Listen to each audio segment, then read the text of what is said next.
The Love Umbrella Network.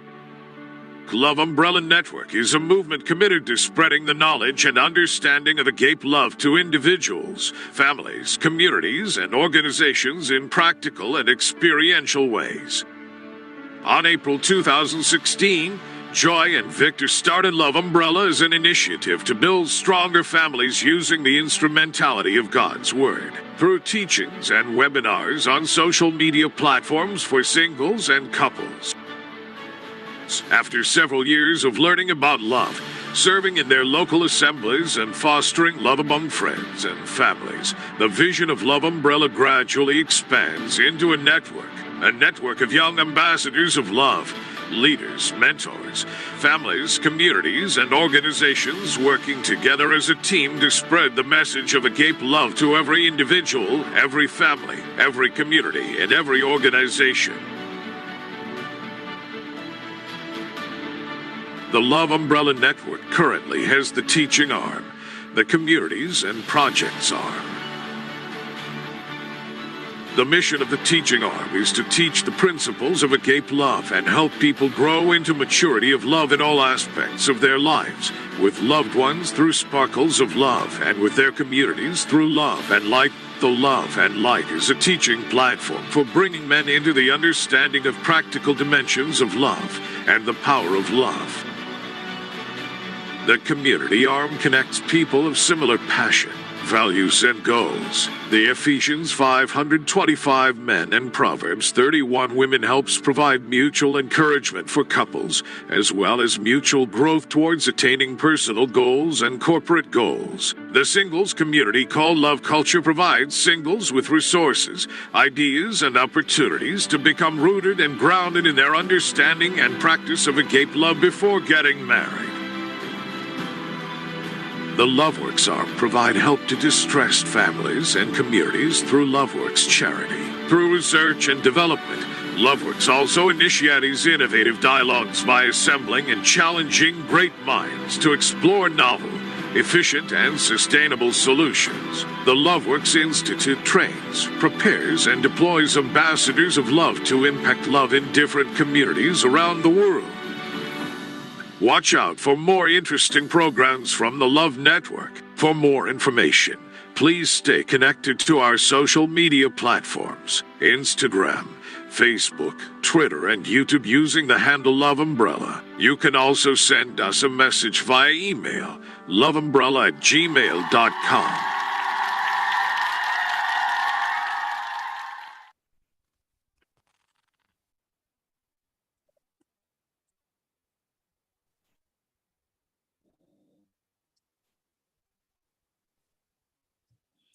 Thank you so much, LUN Media. And up next, I hope you can grab a cup of tea, grab a book and a pen so that we can jot down some questions, because we're going to have our first speaker. So we're going to have Blessing to come and introduce our first speaker. And after that, we're going to have questions and answers. So make sure you're writing down your questions, please. Blessing. Yes, thank you so much, Honorable MC.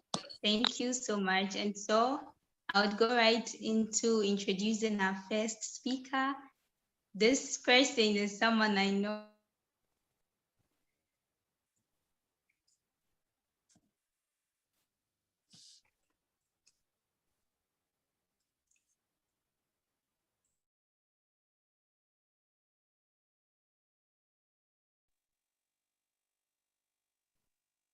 All right, sorry for that break. Okay, so this person is someone I know personally, and he's a big brother, he's a friend, he's an inspiration to me as well. So Mr. Agyeman Opoku holds a master's degree in agricultural economics and management from Jilin Agricultural University in China. He also works in the Monitoring and Evaluation Directorate of the Ministry of Food and Agriculture in Ghana as an agricultural economist. He has worked on diverse projects in both governmental and non-governmental organizations, and he's passionate about human development, community service, and spreading the love, works, and impacting lives. At Love and Light seminar, at this seminar, Mr. Agyeman will be speaking on how to win by love, that is creating a culture of love in the community and in the workplace. We are so excited to have you, Mr. Agyeman. Thank you so much for being here, and your audience are ready.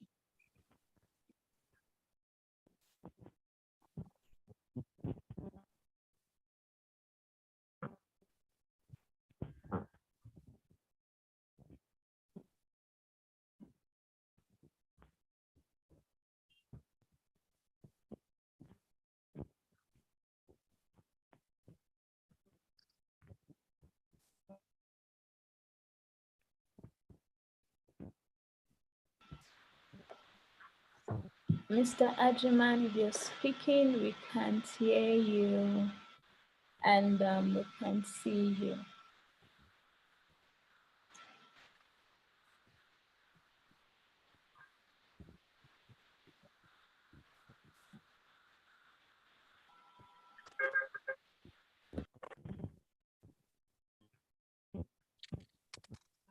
We still cannot hear you clearly, Mr. Agyeman.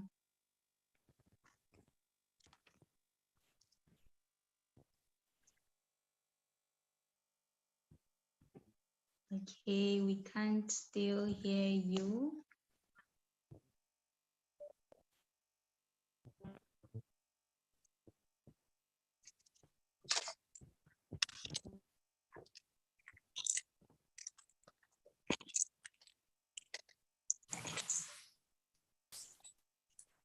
Can I be seen and heard now? Yes, it's perfect. Oh, okay. So I can be heard, I can be seen, right? Yes, please. All right. I do apologize for that. I'm sure it will be my sound. I just have to connect an external microphone to it or an earpiece so that I can regulate the sound. And thank you very much for that notice. Other than that, I'll be speaking into the air. All right. So as I was saying, I just want to use this opportunity to thank the LEN team for this privilege that they've given me personally to share on this platform of the Love and Light seminar. It's amazing. It's amazing. Personally, as we are all learning, I'm also learning. And as I'm also teaching, I'm also learning in the process as to how to love better, Media team, if you are with me, you can help me with the PPT. You can help me with the projection as well before we go. Ladies and gentlemen, in this seminar, where we are looking at winning by love, in this session, we are going to look at how to win by love. How to win by love. And the key focus area that we are going to derive this presentation from is we'll be looking at how to create the culture of love in the community or at your workplace, the culture of love in your community, where you reside, where you find yourself, or at your workplace, where I think you spend most of your time and where you have your daily bread, your earnings from. We are going to look at how we can create the culture of love over these places.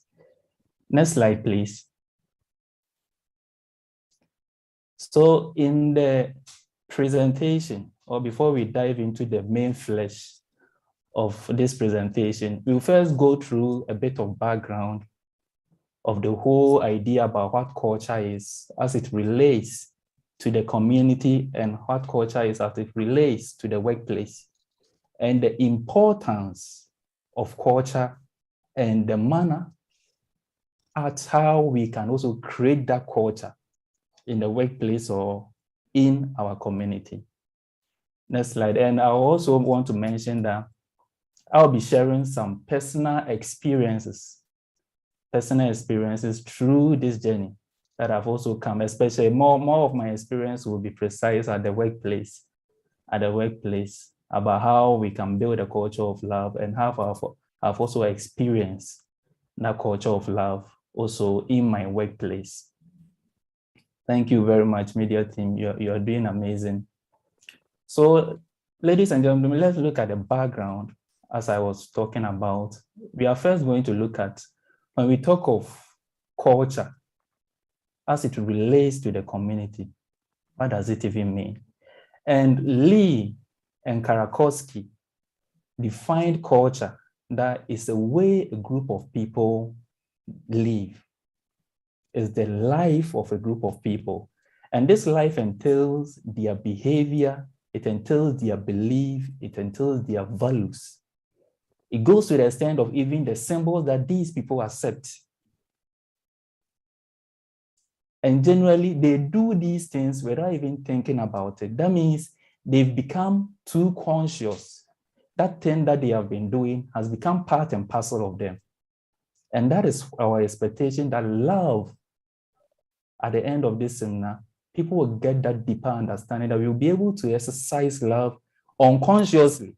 You will just love without even a reason. Then that becomes that love becomes a culture to you now. As the definition goes, that they do it without even thinking about it. And they pass this through communication and imitation from one generation to another.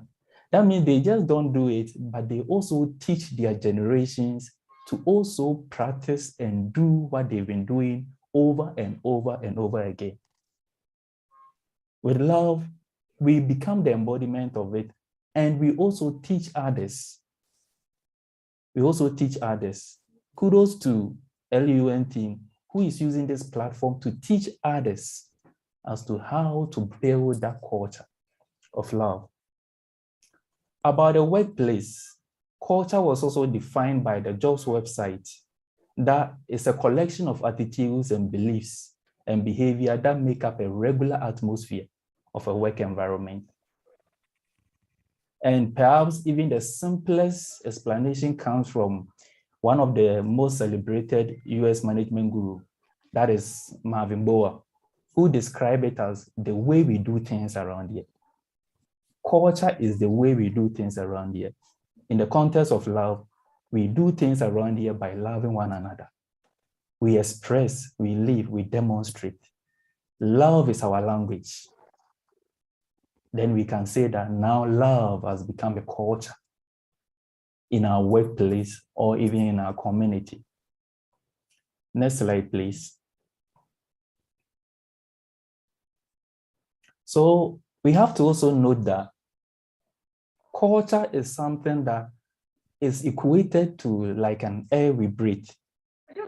And if the way we live culture, we live it in a toxic way, that means the community or the workplace we find ourselves will perish. We need to live a culture in a way that it will be welcoming, it will be accommodating. If the culture that we live is a toxic one, ladies and gentlemen, it will bring a lot of chaos in our community or in environment.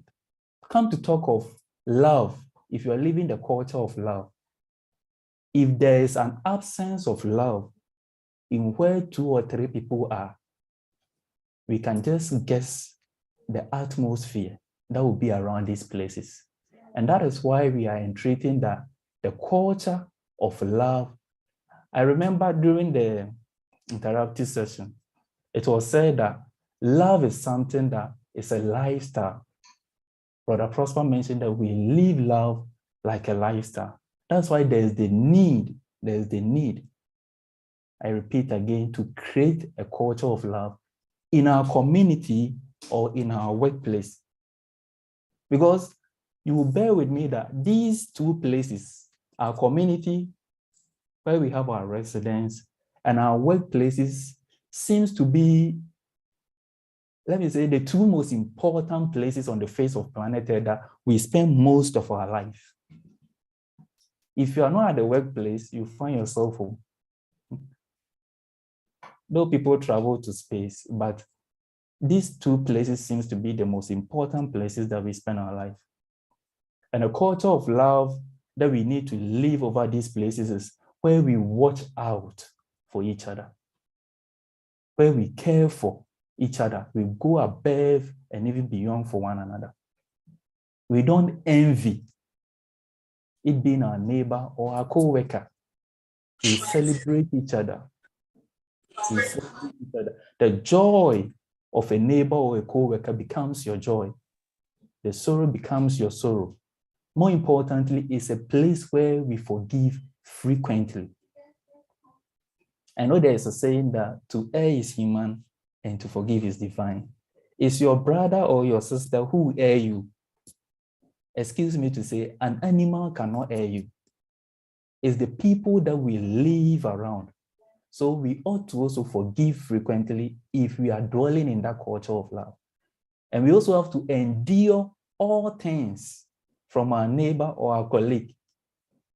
It can be very provoking. It can be annoying. But for the sake of love, we have to forgive and endure. Another important thing is when we live in the culture of love, we pray for each other. It doesn't matter the religion you find yourself. We still pray for each other. When you pray for each other, it's like you are making an intercession. You seek the well-being of that other person that you wish the person well. You see, so even in your workplace, if you seek the well-being of your other colleagues, it will even trigger productivity at the workplace. It will trigger productivity at the workplace. And the more love that even your co-workers feel, it will bring about more engagement even at the workplace.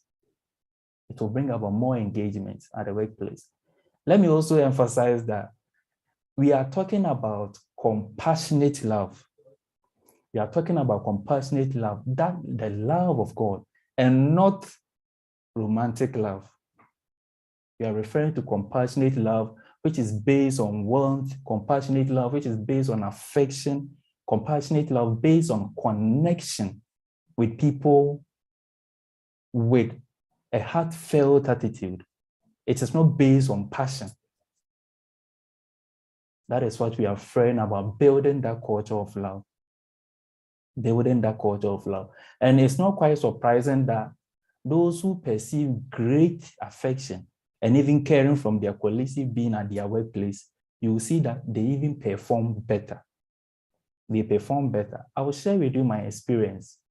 I remember when I got my job, when I got employed, one of the key things that held me to, to take up tasks, to learn on the job, to be able to flow fluidly among my colleagues was when the act of love was shown to me.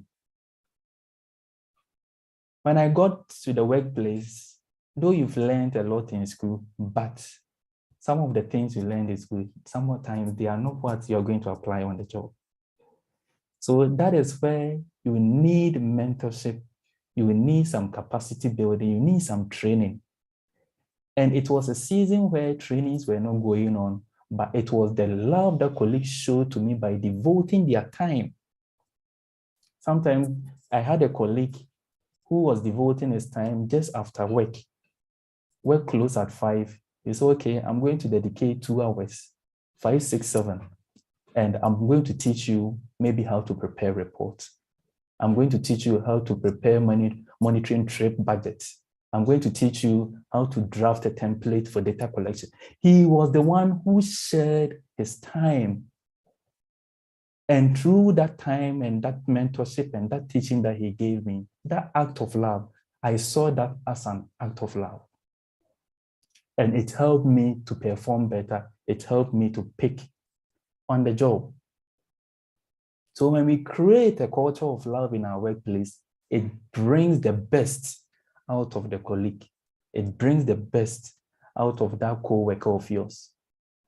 And even in the community too, it also brings the best out of people. When people are timid, they don't give their best. When people are in their shells, they don't really deliver. They don't even come out. And there's something that all community members need to come together with. So culture of love is very important. So let's look at some of the importance of the culture of love. Next slide, please. Let's look at the importance of the culture of love. Thank you, media team. So first, when we create the culture of love, it being in our workplace or in our community, it helps in our well-being. And I believe that most of us here, we value mental health the same degree we value physical health. That is why it's important to create a culture, because our well-being is very important relating to our mental health. No wonder that well-being was the top ranked important list, the item of importance on the 2021 Deloitte Global Human Capital Strength Study. And these people found out that with 80% of leaders who identified that well-being is very important for an organizational success, leaders identified that well-being is one of the key importance for an organizational success. That means a place, a work environment that the well-being of the workers or the staffs is a question mark, you will see that it will reflect in the deliverables of that company. That means for a company to succeed, it's important you look at the well-being. How can you attend to well-being when you don't have that culture of love? When somebody loves you, definitely you know that you feel good. You feel comfortable around that person. It boosts your well-being. And we also create a culture of love. It promotes employees' performance and their productivity. It promotes performance and productivity. Because a happy and supportive workplace, it even energizes people to come to work every day, and not just energize them, it also boosts their mood and concentration at the workplace. When you wake up and you feel like, my workplace is a hell, you don't even have the motivation to go. But when you wake up and you feel that there's a lot of love, loads of love that even your colleagues will be sharing with you, welcoming with you at the workplace, giving, supporting you, it will even boost you to be in your shoes, run to your workplace and just give it up. And in fact, there was a research which was done by the Oxford University, and they found out that happy workers are 13% more productive than unhappy ones. Of course, I can't be productive when I'm not happy. I can't be productive when all things around me doesn't show an act of love. A culture of love also helps in communication. Good communication, it helps create respect, and it also helps create trust. When we communicate effectively, it builds trust. And in a workplace culture where people cannot ask questions, people cannot float ideas, or they can't even easily connect to others, and a place where transparency is very less, by all means, it will affect the delivery of these staff. They will not be able to produce their best. And to achieve an engagement, communication needs to involve open and two-way conversation. When you don't show people love, they don't open up. So in places where you need feedback, you will see that they will just take it, yes, Amasa, and you will see that the output will be very poor. You'll be like, but I told you that I wanted ABC. The person went and did CDB because the communication wasn't there. They couldn't understand what you meant, and they were afraid or even timid to ask. Because there's poor communication. You don't show that, they don't feel welcomed. They don't feel loved by you. So because of that, they are not even able to give feedback when they don't even understand something. That is why there is the need to really create that culture of love. And the culture of love also, it helps to build teamwork. Next slide, please. It helps build teamwork. And it's not just in the workplace, but also in the community. when we relate and treat our neighbors with the act of love, regardless of their class, regardless of their position, regardless of their status in the community or the society, it can be their level of education, the list just goes on and on. When we treat them with an act of love, it helps to even bring them together, and it nurtures a sense of spirit in the community that you find yourself. When you get to an area and you smell peace, you smell teamwork, you will know that it is emanating from love that you've been living in. To the extent that even people with different outlook and personalities can come together, it can be at the workplace and even in the community to achieve a purpose that they want to do because there is love, is built on love. And the latest diversity and inclusion thinking from McKinsey Global Institution also suggested that most diverse companies are more likely than ever to outperform their more monocultural peers when it comes to profitability. What this means is, in a company, they found out that companies that have diverse culture, companies who exhibited and lead that culture of love, companies who took the input, feedbacks, and float of ideas of employees into consideration perform better than those monoculture companies that we just do things this way. It's either you obey or you keep quiet. And it boosts the profitability of these diverse culture areas, companies to be precise. And it's very true to the extent that even the culture of love it helps break boundaries, a lot of boundaries. When we love in the community, it breaks boundaries between us. And it even helps communities to work in team, especially when it comes to the execution of community-based projects. Example like, let me say, communal labor. Communal labor where people come together to do maybe some cleanup exercise. Communal labor where people come together to attend to a need in the community. A typical example is, I remember when we were young, the community where we live in, we were really battling with erosion, especially in the rainy season. We were battling with erosion.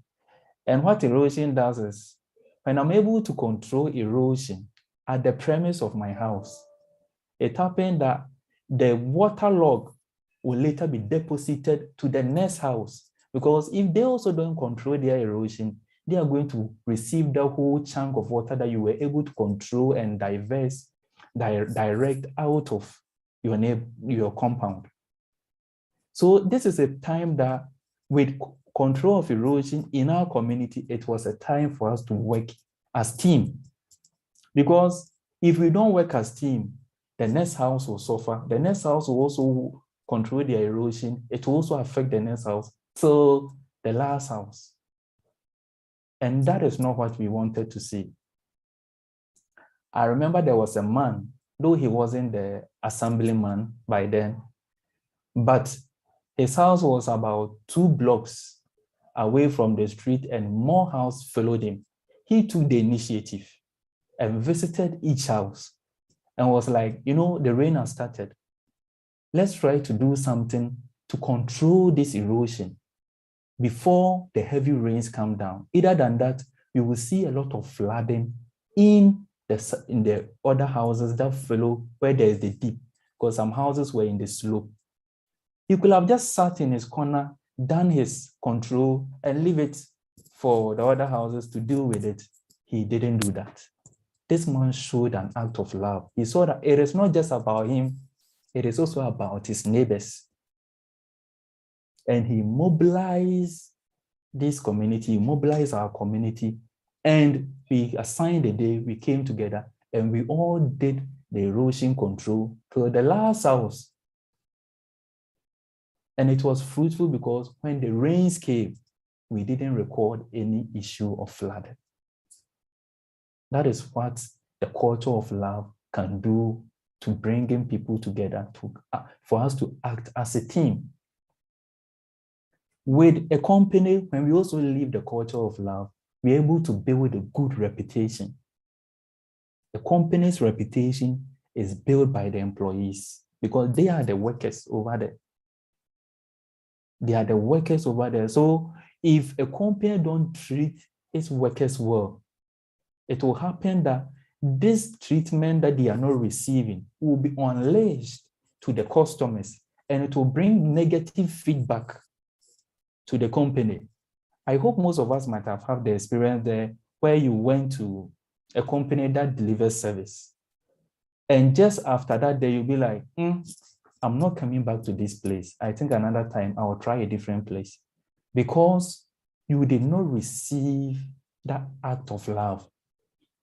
The need that you wanted to, that welcoming spirit. Even you got there and the attendant is already angry because a boss has already provoked her or him. So it's like, oh, please, can you even show me the washroom? It's like, we don't have the washroom here. Meanwhile, maybe the washroom symbol is just like two meters away. They don't really treat their workers well. And it affects the customers that these people are going to handle. And I also share with us that the research was done by the Confederation of British Industries also showed that 69% of UK public, they believe that when you treat staff well, is the most effective way to improve a business reputation. Because when staffs are treated well, it will by all means affect their output and the way they also treat their other customers. So when we get these things right, it will also have a big effect on our business. But when the culture in our workplace is quite toxic, it will rather do the opposite. It will rather do the opposite. And we will see that over time, environments who employ workers who don't feel loved by their superiors, you find out that these companies do not thrive well. You'll see them reporting that later the companies have been on their knees because they couldn't build their reputation through the love culture in the workplace for it to sink down to the customers that they are attending to. Next slide, please. Now let's zero into some of the manner in which we can create a culture of love. And these are very simple things that they don't really require huge funding or finance or a lot of effort. The first thing is just routinely greeting each other. Just a good morning, a good afternoon, a good evening. It can really gel people together. I had a relationship. I remember back home, I moved from my place of, I changed the place of residence. And when I got to this new place of residence, there was a house before my building. And there was this woman who just lived to live at the outside of this house. And that route used to be mine. I think I can, in a week, I use that route very often. So anytime I pass by that place, there was a woman who lived there. I just say, oh, good morning, mom. If it is afternoon, I just greet her and pass. Not knowing this woman has been observing me for a while. As I just pass by and just that act of greeting, I just don't do anything. When she's around, I just say greeting and she passed by. One day I greeted her, and when I turned, she called me back. And she asked, what is your name? I told her my name. And she told me that all this while she has been observing that people of my sphere pass, they don't greet. Pass, they don't show any gesture.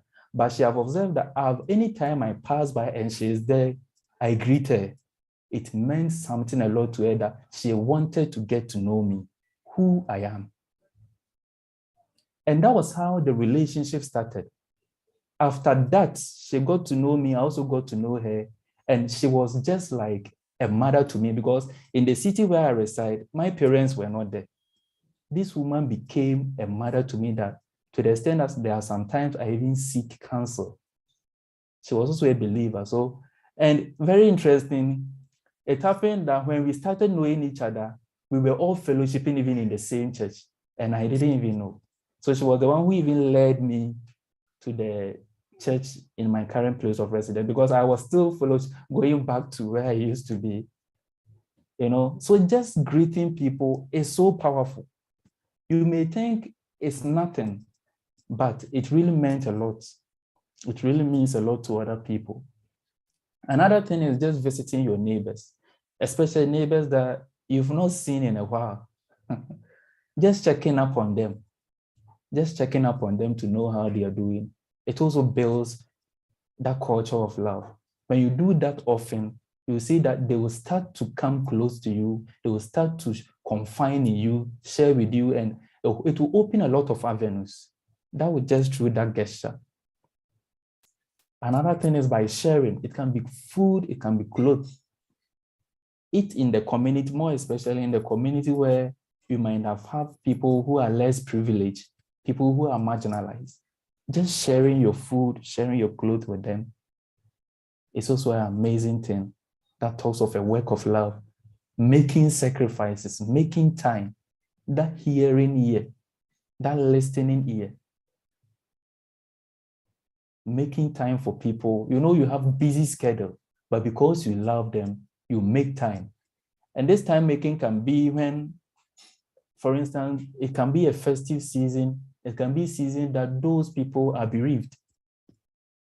And we have a culture that when people get bereaved, that's when they need people to be around them, just to sympathize with them. So you have to just make time. It shows, it means a lot. That is a culture of love that you are building in these people. And a warm smile. A warm smile. That is more important. When you even use public facility, it can be in the bus, it can be in the train. When you sit, just turning to the next person to the right or left and just smiling to the person, it also builds the person feels a lot of love. When you do that, smile is very powerful. Without even speaking, that act of smile, it makes them feel very welcoming. They can even approach you in the process. And as I was saying, a sympathetic ear, like when you sympathize with other people. Another thing is, anything when it's done to you, you feel loved, you have to also do it to a neighbor or a co-worker. And with this, we can say that we are creating that culture of love. Next slide, please.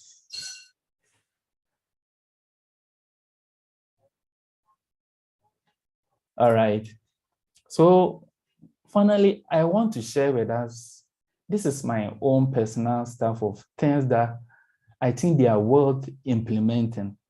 It depends on where you find yourself. If you are in a family, you can implement it. If you are in a community, you can also, some are applicable. But more importantly, it's more applicable to people who find themselves at the workplace. This is my own personal thing that I was thinking about how to improve, though it is there, but how to improve and build that culture of love in my workplace. And these ideas came up, and I was like, then I will share it with us now that this opportunity has came. I remember before that, there was a time I was telling Mr. VEE about it, that personally I've come up with something that I intend to implement in my workplace. They didn't know that this opportunity was just knocking on the door. One first thing is just birthday celebrations. Hey, it's your birthday, happy birthday to you. Just like what we did to Bro Prosper. Just that birthday shout out. If you come with a gift, good. If you come with a cake, good. Just celebrating people's birthday, it happens once in a year. These are moments that they will treasure a lot, share it with people that they love. Another thing is there's morning prayers in our workplace. Morning prayer, because I know prayer, you will realize that no matter the religion you find yourself, where there is prayer, you will see a group of people together. That means prayer is something that brings people together. Prayer brings people together, because if it is the mosque, you see a lot of people. In church, you see a lot of people. Talk of other religions. Prayer is something that brings people together. And when we pray together, it builds love. When we pray together, It build, because after prayer, we start to discuss, we start to talk, we get to know each other. You check up on a brother, you check up on a neighbor. A daily morning prayer, just at the workplace too, will be awesome, just to build love.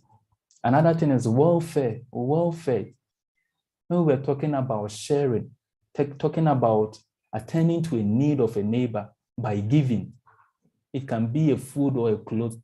It's all about the welfare of these people. So I was thinking that we would just create a welfare. The welfare has been there in my workplace, but it has not been effective. What about we having a new look at the welfare, how we can really make it effective? Another thing is brethren evaluation. I call this brethren evaluation because I am thinking that we will be accountable to each other at the workplace, where maybe in a month, monthly, the frequency that we are going will be monthly, where you have to analyze a brother on his punctuality to work, his act of kindness in the workplace, his human relationship, his level of commitment to job or task delivery. And have you even received any word of encouragement from him? Has he given you a helping hand? How is his feedback session with you?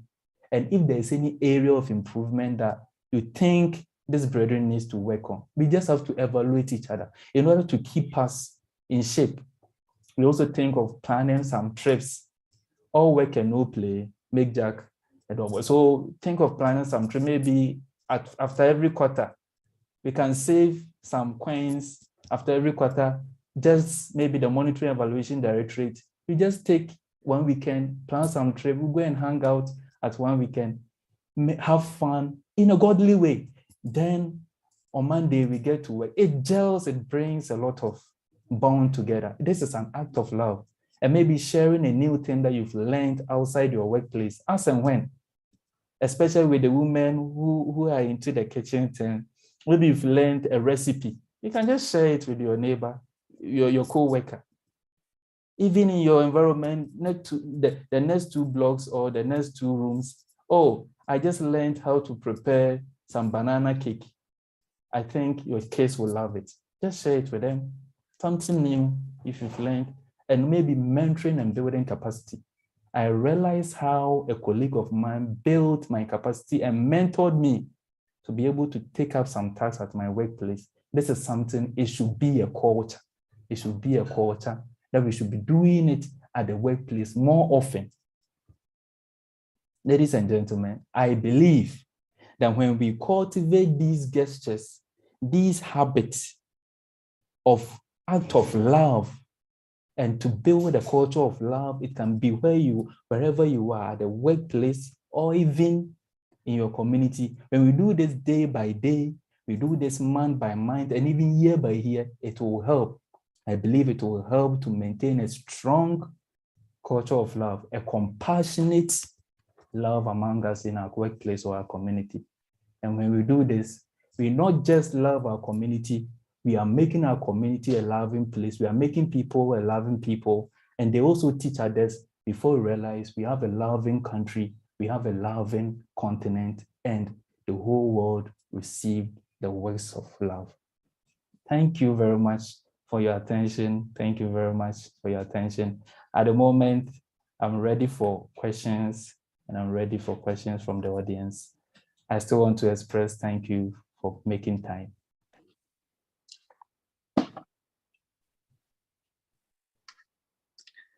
Thank you so much, Mr. Agyeman. So, ladies and gentlemen, we're going to be having a question and answer section. So if you have any questions, feel free to either open your mic or you can just write the questions down below in the chat box. Any questions, please?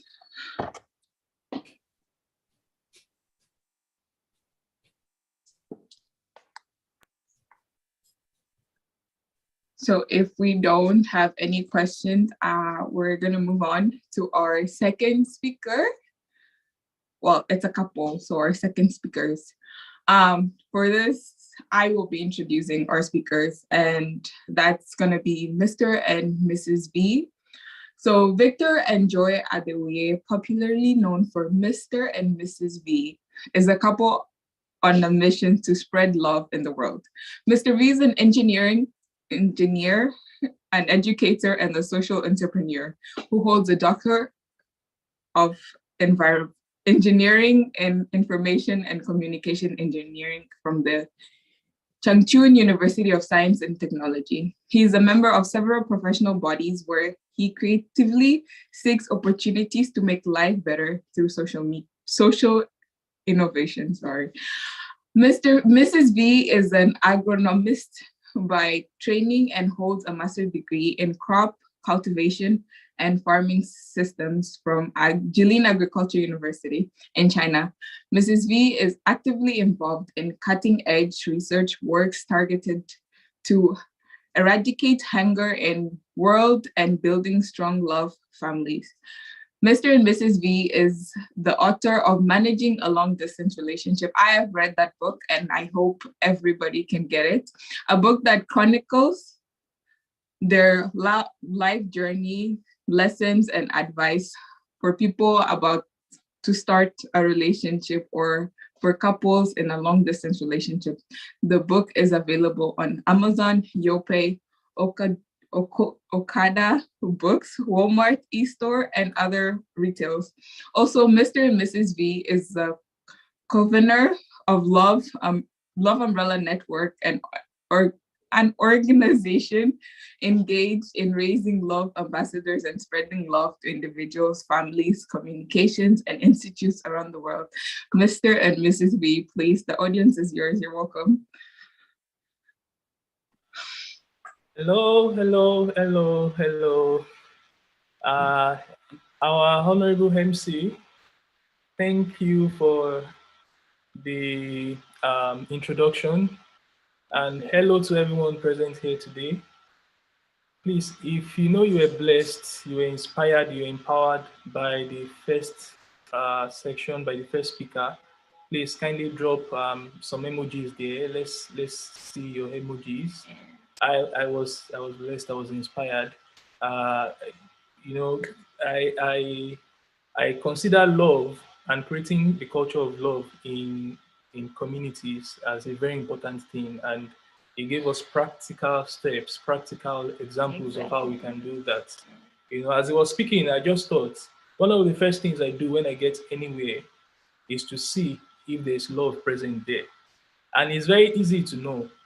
If I come to your room, if I come to your house, if I come to your workplace, if you're a student, if I come to meet your friends, it's easy to know whether there's love present there or not.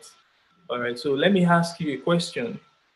All right, let me ask a question. All right, what's the percentage of love, all right, on a scale of 0 to 100 now, that you have in your community, whether it's your family, all right, or it's your workplace, or it's your school? To what extent is love prevalent there? So if you can't answer that question very well, then this section is for you. All right, even on social media, all right, it could be anywhere. To what extent are you motivated? Are you driven by love? All right, so if the answer doesn't really come easily, there's no, I'm not judging you. All right, that's why we are having this section. So ladies and gentlemen, we present to you, what's our title? Loving your enemies. Loving your enemies. Wow. I'm sure a lot of people will be like, well, my enemies? Why my enemies? Why not just say loving your neighbor? Yeah. Well, actually, there are different kinds of enemies. I learned recently. We have frenemies. Those are friends that are not friends. Actually, they're like wolves in sheep clothing. Yeah, enemies that disguise as friends. Yes. So because of time, we just quickly move to the main content of our sharing today. So we are talking about loving your enemies, and just watch out for this second topic, all right, which is the wisdom of love. In case you are wondering that why should I love my enemies, then the answer is because there's wisdom in love. That's why you should love your enemies. So please, let's go together. We can move to the first slide. All right, so who is your enemy? All right, who is an enemy? Babe, who is your enemy? Well, generally, an enemy is someone who probably, you know, in the interactive session, Mr. Prosper mentioned that an enemy is someone who hinders one's progress. In other words, someone who opposes you, who fuels your anger constantly, who makes you angry. The person that person that pisses you off, and when you think about him or her, you be like, there's steam coming out. All right, so and it can actually be in several percentages. In the different parts, it could be very mild. It could be but it could be what's the highest degree of mild now? It can be extreme. Extreme, yeah, it can be extreme. So someone can be a mild enemy or an extreme enemy. Yeah. All right. So as we are speaking, I want this to be as practical as possible. All right, such that at the end you know your enemies and you know what to do to your enemies. And the people that consider you as enemies too, you know also what to do. That's the goal of this whole thing. All right. So as we are speaking, I just wanted to try to put yourself in the spot, all right, and think about how this applies to you. Who are the people? What are the things that fuel your hunger? All right. What are the things that you know that makes you feel irritated? All right. Is it like when someone looks down on you or someone talks down on you? All right. I am guilty of that. All right. But I'm getting better. You know, something happened for you to know that we are not speaking as like full professionals. All right. Something happened recently on Sunday.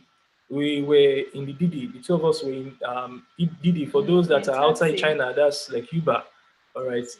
So we were on the way, and I suddenly noticed, you know, that the distance was getting longer unnecessarily.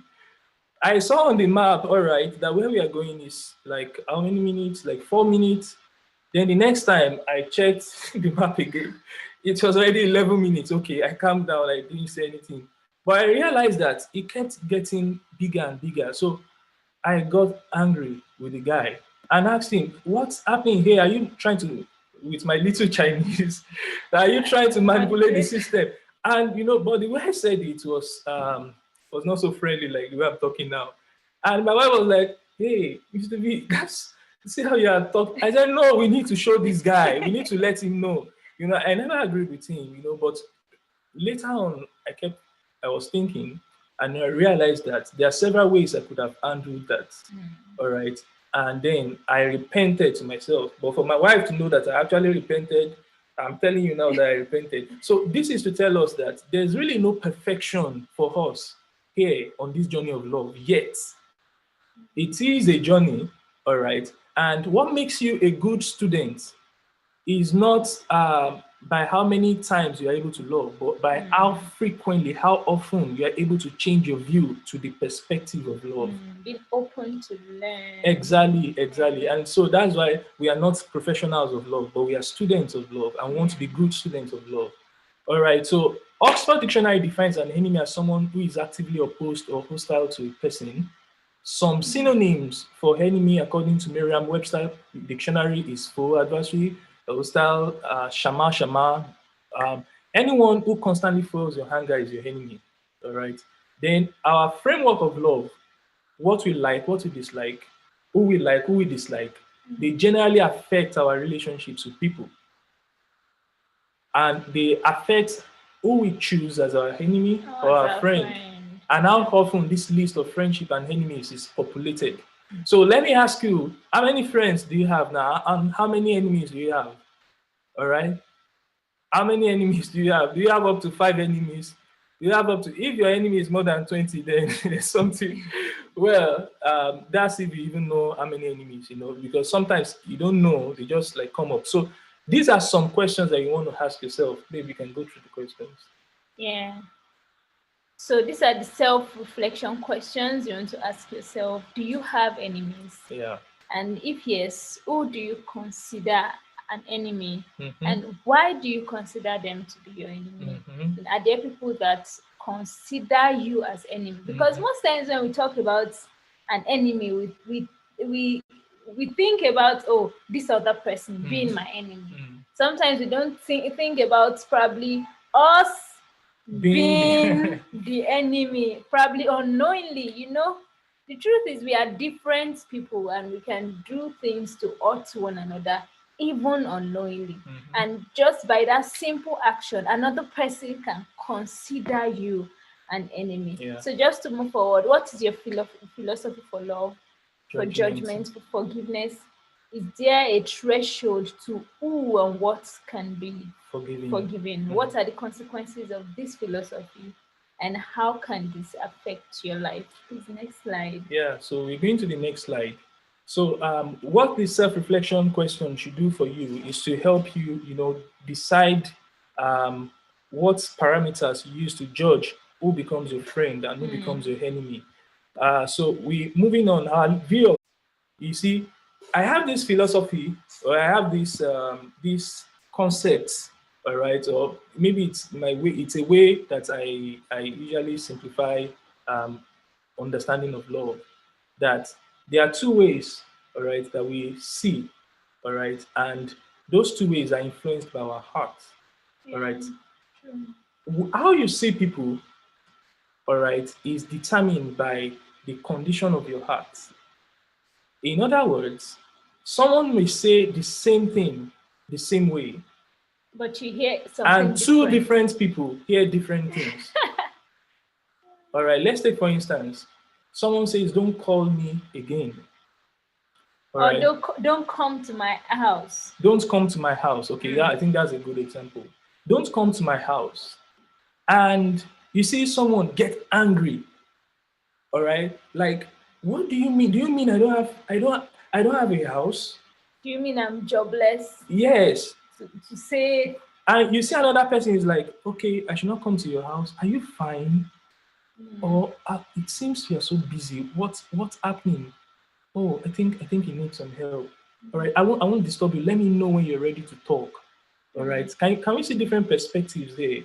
All right, so how we react to people around us is not really a function of what those people do. There's this saying that I always tell my wife, all right, that when someone does something to hurt us, or that appears as if it's supposed to hurt us, I tell my wife that, you see, it is not this person that has a problem. Yeah, the person may have a problem to fix, but I can't fix it for the person.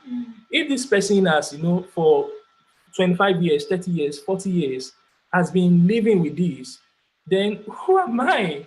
What role do I have in the person's life to come and fix it?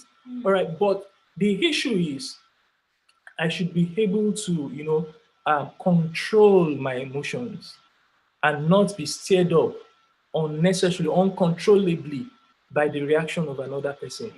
So as long as there's something in me that I cannot control, that is an issue. So the purpose of here is focusing less on what another person can do and focusing more on what you can do. Exactly. All right, so we won't spend too much time here. I think we have talked about this a couple of times before, but we can just read this last line. Many times the concept of friends or enemies is also a perspective. Yeah. Subject to change in the way our heart perceives a friend. Very true. A friend today may become an enemy tomorrow when certain thresholds are passed. Yeah. Similarly, an enemy today may become a friend or neutral tomorrow when certain light or revelation is received. It reminds me of how, for me, it has happened to me personally. You see someone from a distance, you just conclude and assume, and just make judgments. And if by adventure you get close to the person, you just see that, oh, this person is actually a very good person. I was just assuming, and it could actually be the other way around too. Very true. So our perspective of people can be subjected to changes. Yeah. So does that mean the person you are considering an enemy today is not necessarily an enemy? Not even that. Not even that. Could that be that person is meant to be a friend? All right. But because everything is subject to light. Back in my country, Nigeria, when you go to the supermarket or the clothing, the boutique now, all right, to go and buy clothes, there's something that we used to do, All right, maybe some of the, not all the boutiques now, but there are some boutiques, they have different colors. They have colored lights in the boutique. So when you enter that boutique and you see a clothes, what you see is not actually the color of the clothes. What you see is the color they want you to see. All right. So several times you buy clothes and take it home and you see that, oh boy, is this what I really bought? You know, it's not looking as fine. So what we usually do is to ask them that, can I take this clothes outside and go and check it under the sun? This is the light that people will see on me and not your light, you know? So, and so many times, so the light that we are shining on people is not the accurate light. And as a result of that, it has changed, it has influenced our judgment, because every day we are also making judgments concerning people. Yeah. We are judging people, how close we should be to people, how friendly we should be to people, and how much distance we should give to people.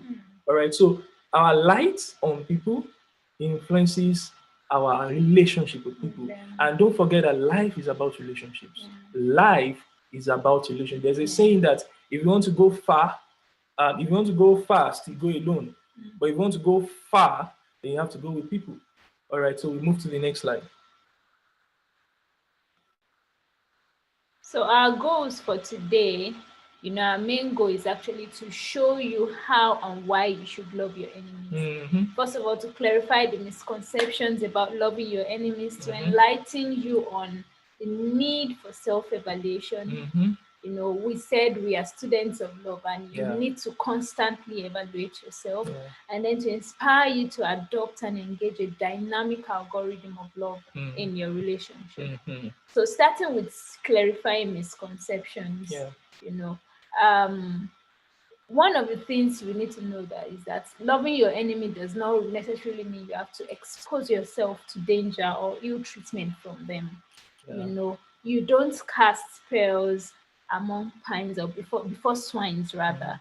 You know, you don't expose yourself constantly to hurt or pain just because you want to love your enemies. And loving your enemies is not about ignoring threats and walking in death trap. True. You know, loving your enemies also is not about repaying evil for evil. You mean loving your enemy is about? It's about not rather repaying. it's about not repaying evil for evil. You know, people say things like, "Oh, when you slap me on the right cheek, you turn the left cheek." What does that mean? Does that literally mean you have to turn the left cheek? No, it means. Well, if you can, please go ahead. It means actually not to repay evil for evil, rather to neutralize every evil reaction, you know, with positive actions, positive and love-based actions. So this is it. Just see yourself as someone that is filled with so much love, such that when people push you, all right, love will come out.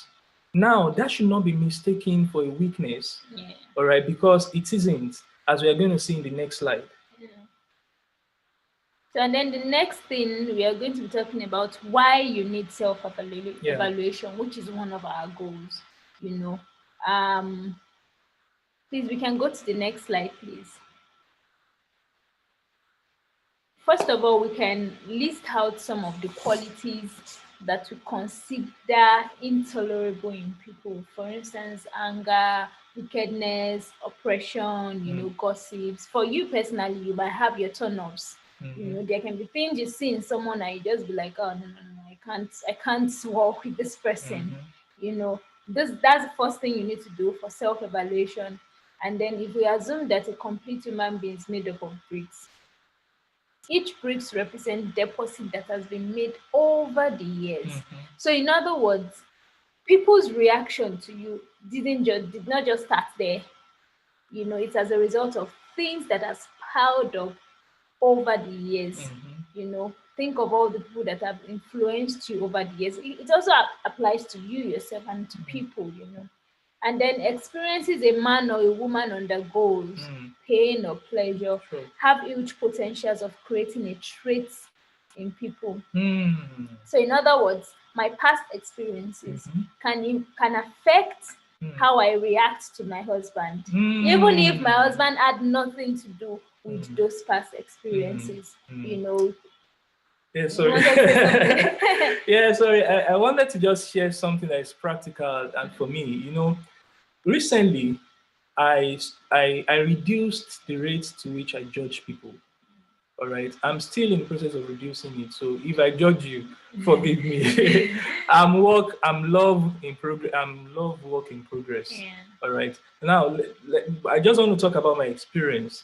You know, I realized that I had so much anger in me that is related to my position of birth.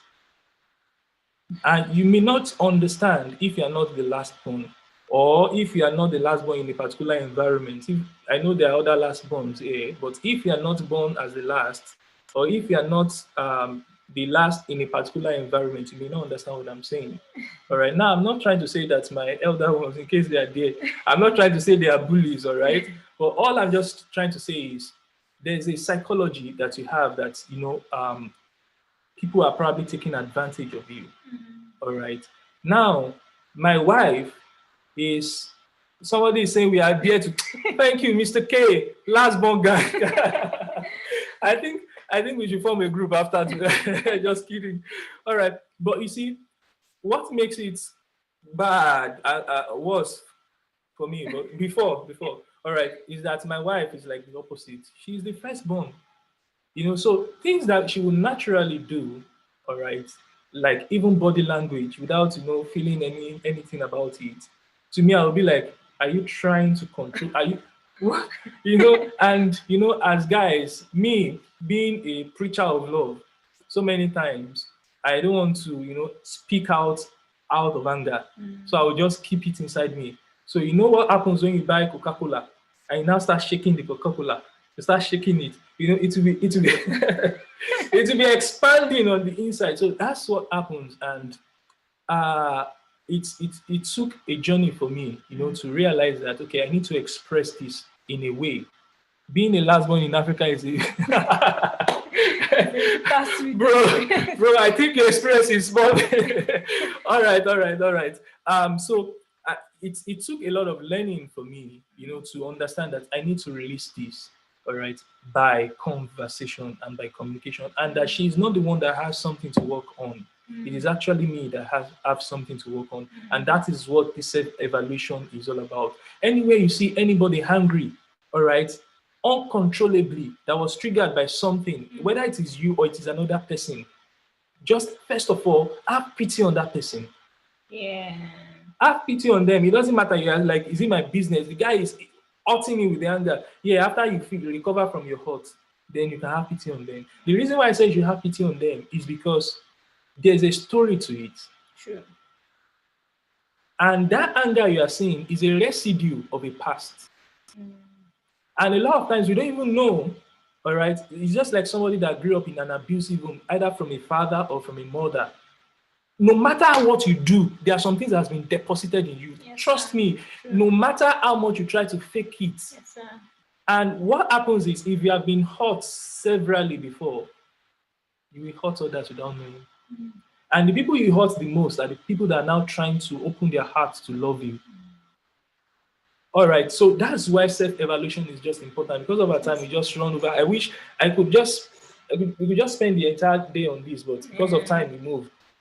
So in self-evaluation, we first seek to recalibrate ourselves. I can't change my wife, all right, but I can love her to change. That is it. Some people make the mistake. Some parents make the mistake that I need to, you know, okay, not parents now, but some leaders make the mistakes that I need to change. We don't have, you know, we don't have that power to change. You can't even control what someone understands. You can control what to say, but you are not sure the person is going to understand it the way you say or the way you want. Exactly. All right. So it is when we recalibrate ourselves to see life from the lens of love, all right, that we can now have access to the heart of people and then influence them for good. All right, I think that's my summary of this. Yeah. Next slide, please.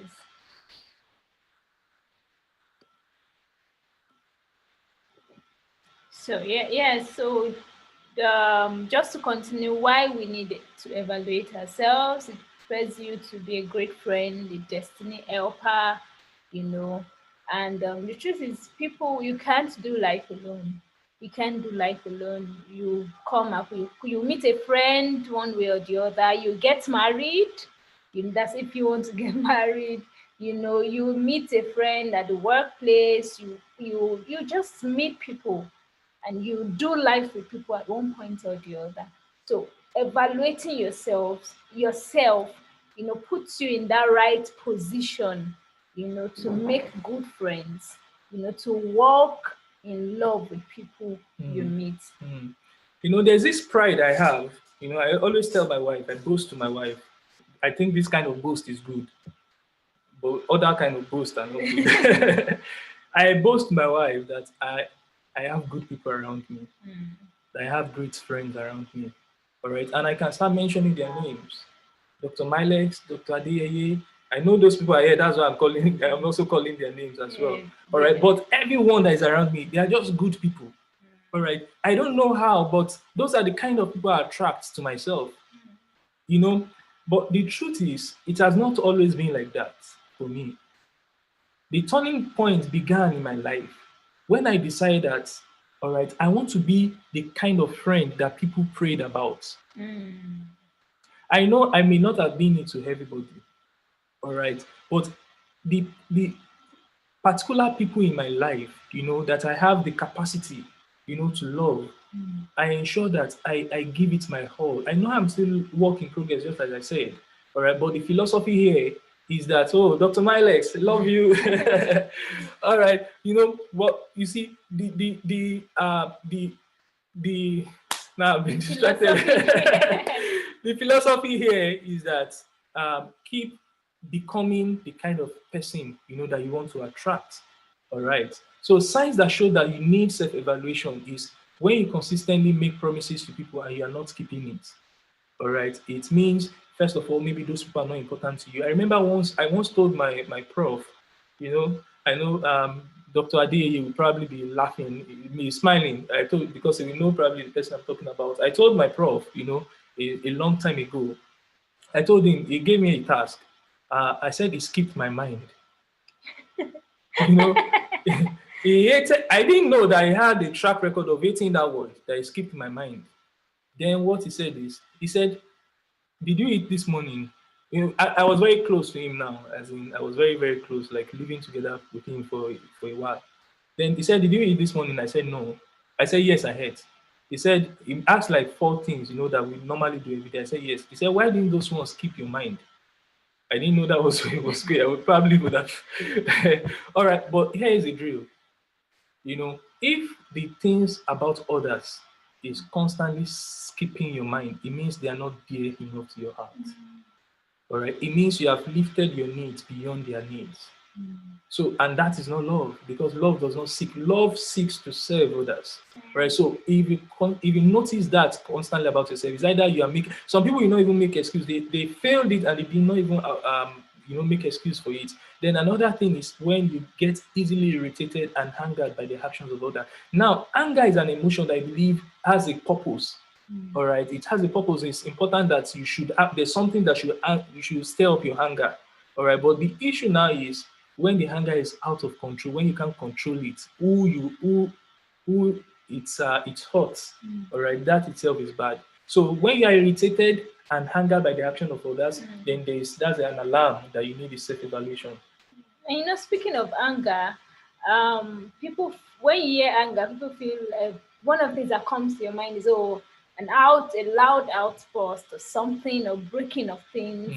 Well, that's necessarily not just what anger is about. Anger can be very subtle. Yeah. You might be an introvert and yet very angry. Introverts are the most because they are not express. They are bottled like Coca-Cola. They have bottled it up. You might be an introvert and yet very angry, even though you are not the loud person. And people are saying you are very gentle, but people are saying, but right inside of you, you just feel like just eating that person. Yeah.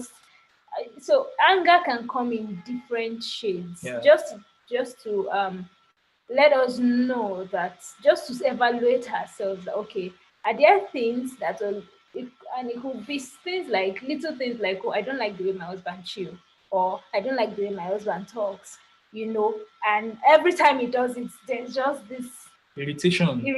My stomach starts turning me. There's just this irritation, even if I don't express it. You like the way I talk, right?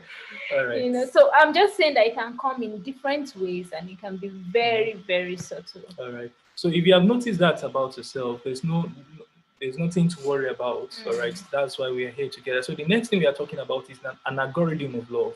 So we are proposing an algorithm of love. Just assume this is a thesis. Next all right. slide, please. Assume this is a thesis, like a love thesis, and we are proposing to you like a methodology to solving. So what's an algorithm? For those that I saw Pierre here, I saw Dr. Milex here.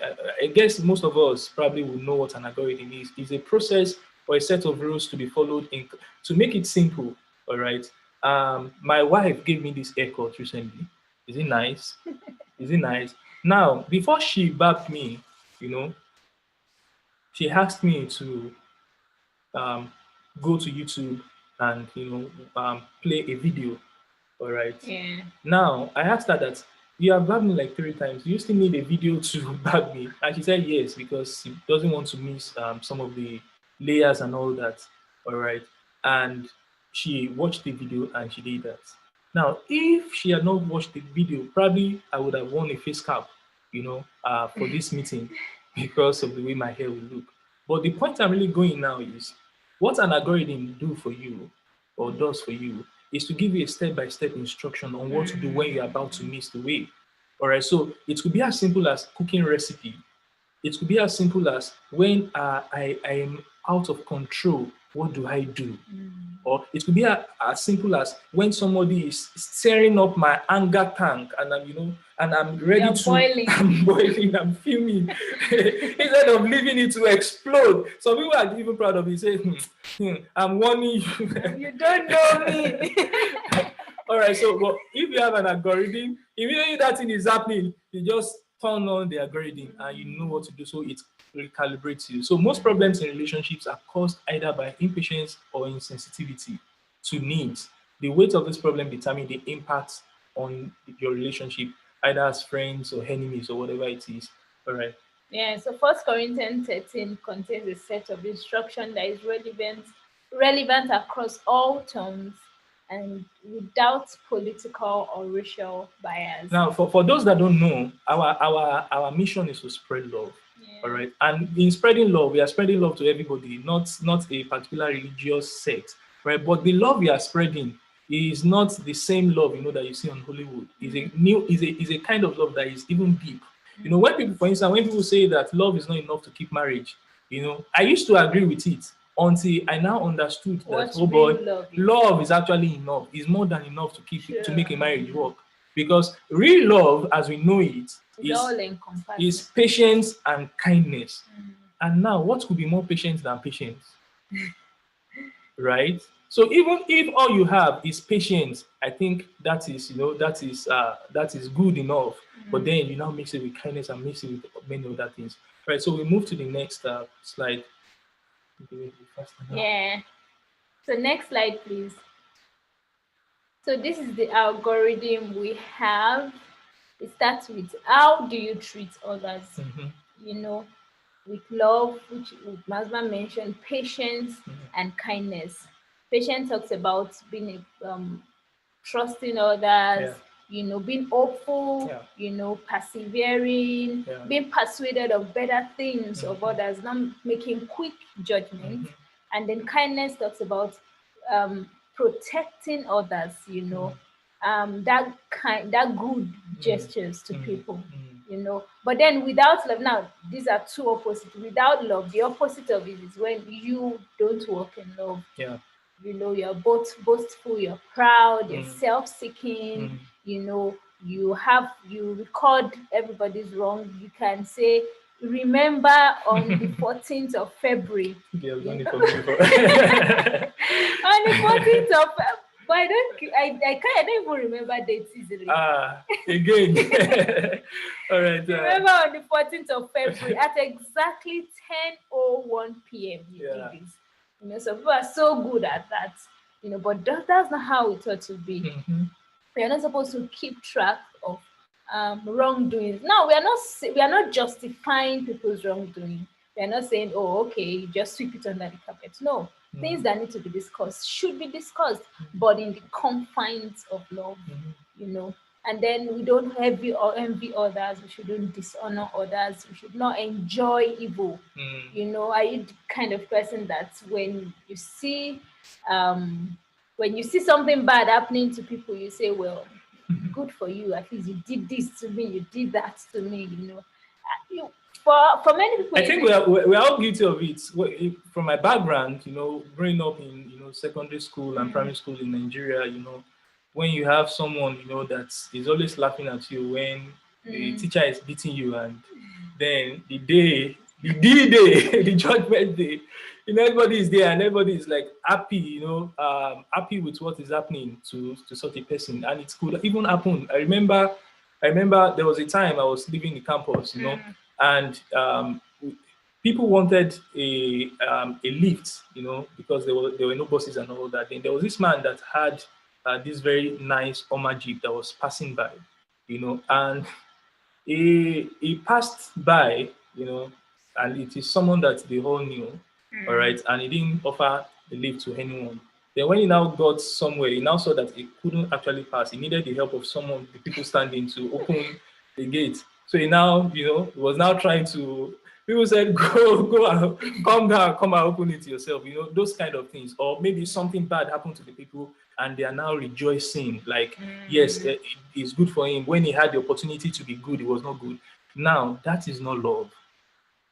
All right. It does not matter, how much you have won the person. All right. What should come out of us when we see evil happening to people, all right, is first of all compassion for them. Now, I know there's a role of judgment and righteousness when people, get the judgment that they deserve to protect the sanctity, the unity. That is also part of love, all right, because love could, it could arrange justice for someone to ensure that lives are protected. As you can see, love always protects, all right, but the motive behind it now, all right, your neighbor's probably house that is on fire, all right, that probably was just promoted to a new position, all right, that is stirring up happiness in your heart. That is not the kind of justice we are talking about, all right. This next slide.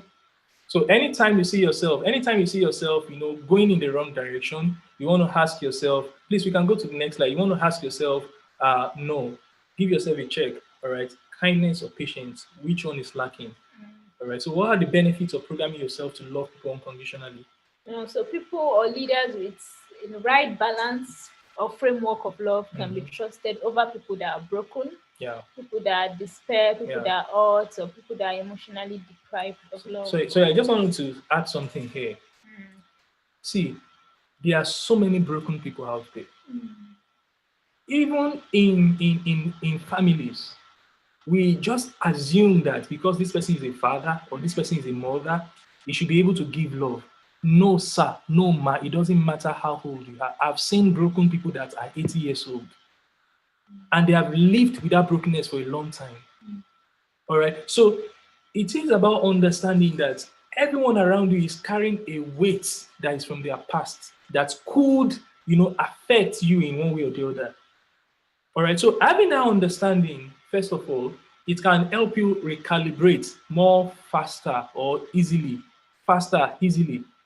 All right. When you understand that this person could have been broken in the past, that is probably why he's now violent.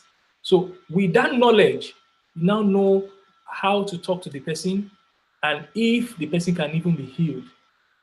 Yeah. So you enjoy peace of mind that comes with choosing the path of swift forgiveness. Really being forgiven or being able to forgive easily gives you peace of mind. True. Because most of the times people feel you're hurting the other person when you don't forgive him or her. the truth is you're hurting yourself as well, even much more than even the other person might not even know. Yeah. You know, it's like there's this picture I used to have in mind that when you're unforgiving to someone, you know, it's like you're locking the person up in your heart. You know, and in that kind of heart there can never be peace every time you set your eyes on that person. Yeah, I want to chip this in. You continue. Okay. Someone said unforgiveness is like drinking poison and expecting the other person to die. Exactly. Right. You know, every time you set your eyes on the person, you know, there's this fuse and whatever, even if you pretend to be fine or you pretend to be on good terms with the person, but choosing to forgive actually gives you this peace of mind. You know, it's beyond words. It's beyond words. It might feel unnatural. It might feel like I can't do this by my own strength. The truth is, it is beyond words. The peace you enjoy is beyond words when you choose to forgive. Then the decision to love people, all right, and to forgive people, what it will do for you is it will open doors that you were not expecting to be opened for you. Let me just give you an analogy. Let's assume that, you know, somebody was trying to maybe cross the road and he asked someone that is standing on the other side to do something, and the person is not responding, but the person is just chewing something or just doing something so he felt annoyed, all right, and decided to, you know, not to talk with the person or something, only for him to now realize later on that guy is actually blind. So every signal that he has been trying to make, he didn't see it, and he realized that guy is very, very nice. And now, unforgiveness, we actually block him from having a relationship with him for a long time. Now, you see a lot of times, the people that we are trying to, you know, to hurt, or the people that we are holding grudges against in our hearts, maybe not all of them, but a lot of times, what happens is sometimes, if there's a change of perspective, you see that there's so much good in them that can even improve your life and help you go forward. All right. So another thing that programming yourself to love people, all right, does for you is to give you wisdom concerning exit strategy. Sometimes when you are in a beef with someone, you just say to hell with this person, and you slam the door and say, for the rest of my life, I don't want to have anything.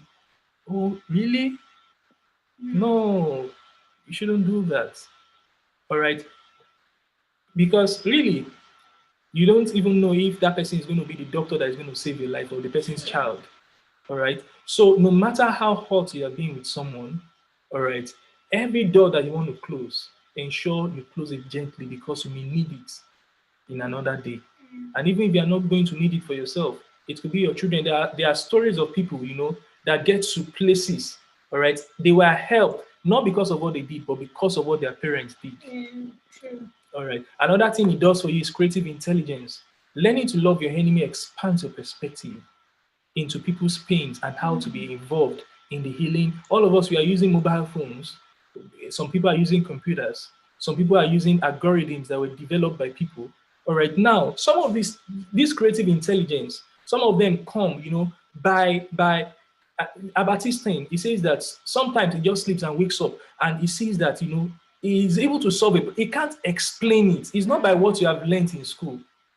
It is just something supernatural that you can't explain. Why? It comes from your heart. There's a door of intelligence that has been opened in your heart when you make decisions to love people. Exactly. And this has to be something that you have decided to do in advance. I can't just explain, you know, so many times it will just be like the door of wisdom has just been opened to me, you know. That's what happens. And I know I'm just starting, just like I said, I am work in progress. So say to yourself that I'm work in progress. And it can only get better. All right. So I think we I just wanted to talk about this creative intelligence. You know, we talked about we said something in the interactive session about working in love in business. You know, most times you don't know how much you can achieve if you don't work in love. True. Because doing business in love actually it opens the well of creativity and ideas. Very true. You know, it opens the well of creativity of ideas and things that people haven't done before. Yeah. things that are new, and people be like, where is this from? Innovation, Yeah. you know, where is this from? It's actually from the heart of love. Yeah. All right. And you have to be capable of forgiving. You know, that's why some of the innovative people are on here today, some of them that are not even believing this algorithm. All right. I remember an interview with someone like Elon Musk. You know, recently someone asked him that, so what are the principles that you like? They asked him that, what are the principles that you like from the Bible? And he said, this principle of when they slap your right, what do they call it? Right cheek. Your right cheek, that you turn the other one, you know. And he mentioned certain, and all of them were like kind of connected to love. Then I said, oh, I got it. And I realized that, you know, I did a little study on his company Tesla that was named after Nikola Tesla. Nikola Tesla is also one of the most creative people that lived in the century.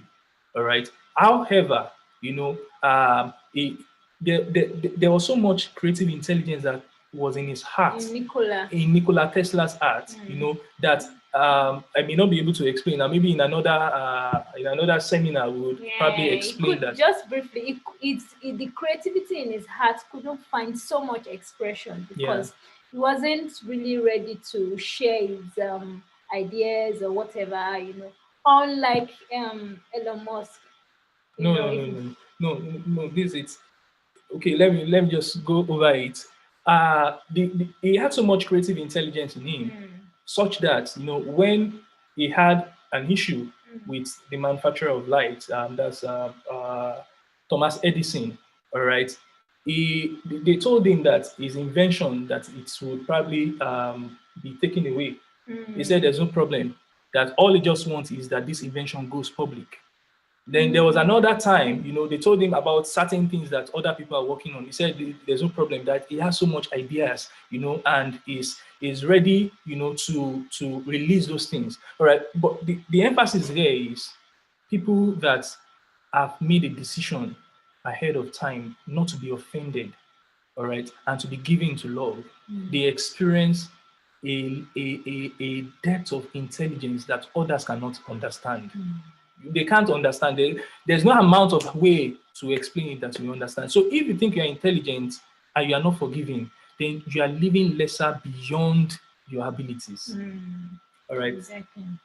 So next slide, please. All right, so the next thing I want to talk about is safety caution when loving your enemies. Now, we've said a lot about loving and forgiving and everything, but there are actually safety caution. You know, one of the things we mentioned is that loving your enemies does not mean you have to expose yourself to threats or to dangers from them. The first thing is you can be gentle as a dove, you can be peace-loving, you know, but you can actually be wise as a serpent. So as much as you're loving, you're forgiving, you should be wise as well. You know, while the dove nature is important, it's not enough. The wisdom of the serpent teaches firmness, you know, teaches safety, teaches defense, and defense from attack. You know, I love the word firmness because you don't have to be unforgiving to be firm. People used to misquote, oh, yeah, I have to be stone-hearted to be firm. No, you don't. True. You can be very loving and yet firm, you know. So just being able to strike that balance, you know, can help, and it will even help in your relationship with your enemies in quotes. You know, they will understand you. They know that this person really loves us, but there are some things you can't do around this person, you know. Yeah, all right, then you deal wisely with people, especially with your information. Revealing your life plans is not always a sign of wisdom. It may be pride. So just check yourself sometimes, like, and ask yourself, why am I really doing this? Is it like this person needs this information, or I'm just trying to showcase what I have, you know? And stay away from strife and people that stir up strife. As a principle, never ever, you know, never ever stay in a place where strife is a culture. You know, there are some people, they will come to probably your house, and the first thing they will say is, my house is bigger than yours. All right, why competition? You know, there are some people, you know, they will check what you have, and the next thing is like trying to compare it with what they have. There's no need for that. There's no need for that. I'm not saying you're a bad person if that happens. It is natural for some of these things to happen, once in a while.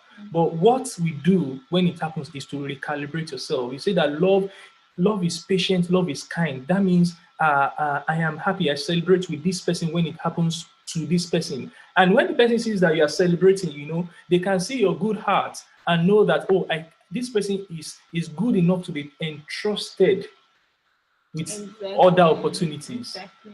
All right. So basically, love celebrates good in others. I think we can move to the last. To the last slide. Our time is fast spent. So to conclude, we'd like to end with the word that how will you like to be remembered? Me? Yes, you and every other person. How will you like to be remembered? Your legacy is already being written by you, in how you see people, how you treat people, how you forgive people, how you inspire people. You can acquire a lot of wealth. The truth is, few years down the line, some people might not even remember. But what you do with what you have, with the wealth, in showing love and spreading love, and not just material things, but being able to spread love actually will leave a lasting impact in people, After our years are spent, only few things will matter. The number of enemies you made in your lifetime will not be relevant, but the number of lives and you impacted and the people you love in your years will count a lot. So to conclude, we'd like to give an action point. First of all, don't judge after what you see alone. Yeah. Right. The best opportunities in life, they do not come by visual observation alone. All right. If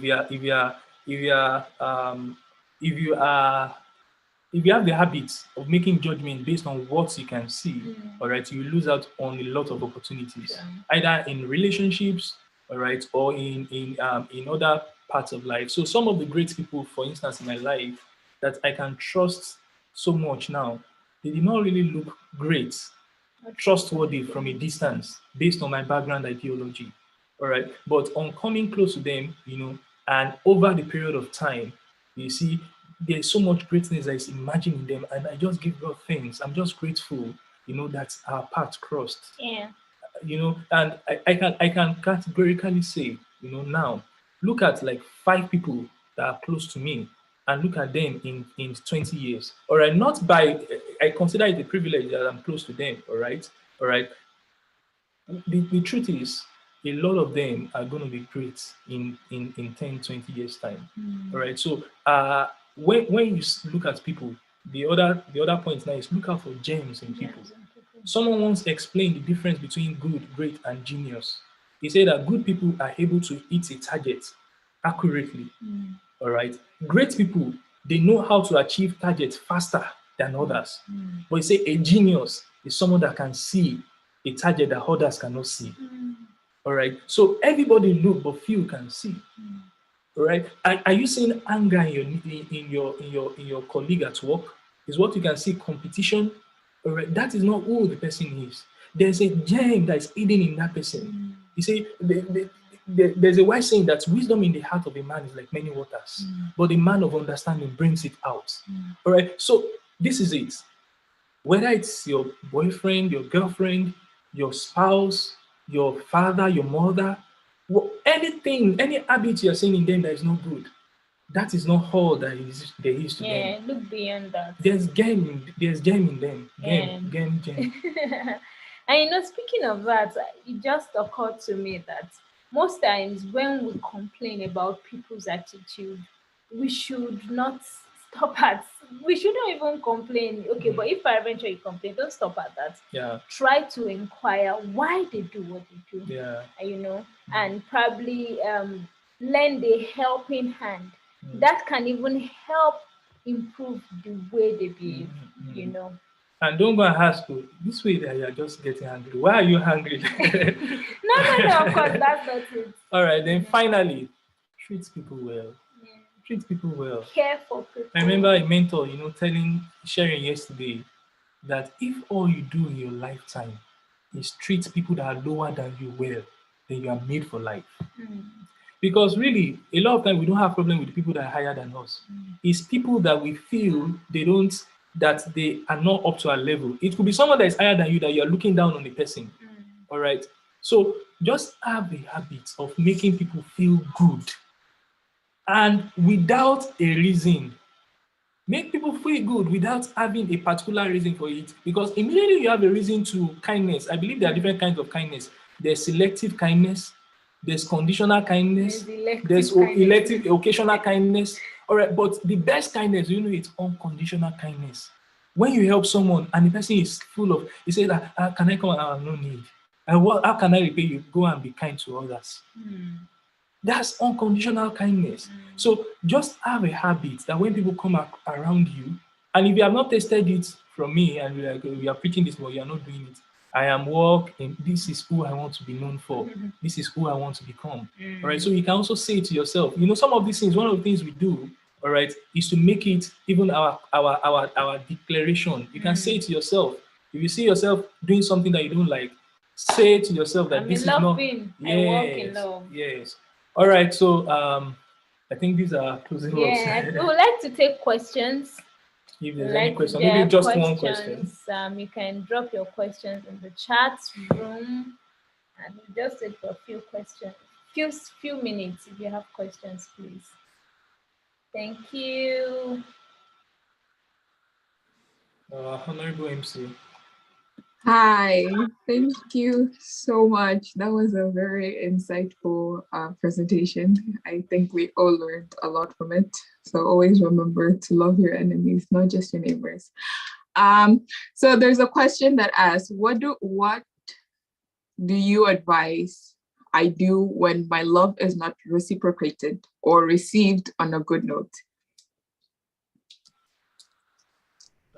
I think you should go first. All right.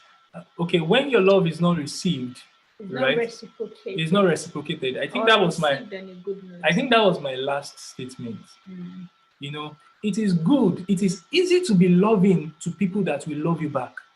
But really, in the real sense, that is not love. Yeah, to really judge if you're walking in love is when someone comes close and the person is not reciprocating your love. Exactly. That's what we can actually tell that you're walking in love. So you can take the school of love like this, that there will be tests, all right?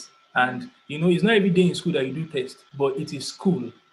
So when you are loving others, that's not tests of love. When you are loving someone, you gave the person, you went to his birthday, you bought an iPhone, and you gave the person, oh, thank you so much, because on your own birthday is going to buy an iPad for you. All right, that is not really love. That's trade by barter or something. All right, but really love is when you just meet a waiter or someone, and you see the way the person is dressed, and it's obvious to you that this person may not actually have something to eat this evening, and you brought out, cash, and you gave it to the person, and it's like, I would like to repay you back. When can I come? And you say that this is actually a crossover for me. I'm on my flight to China, all right? So I may not even be back here again in my lifetime. That is love, all right? Love is when you're able to forgive people that don't deserve to be forgiven. That is love. So if you have not been doing that, all right, that means we are work in progress. All right. Okay, thank you so much. Our next question is, what if my love to the people who hurt me is not recognized as love? I guess, what should you do? She's saying, what if your actions of love is not recognized as love? Yes. Should I answer? Yeah, I think so. All right. There was a saying that there was something that we said, all right? You go where you are valued.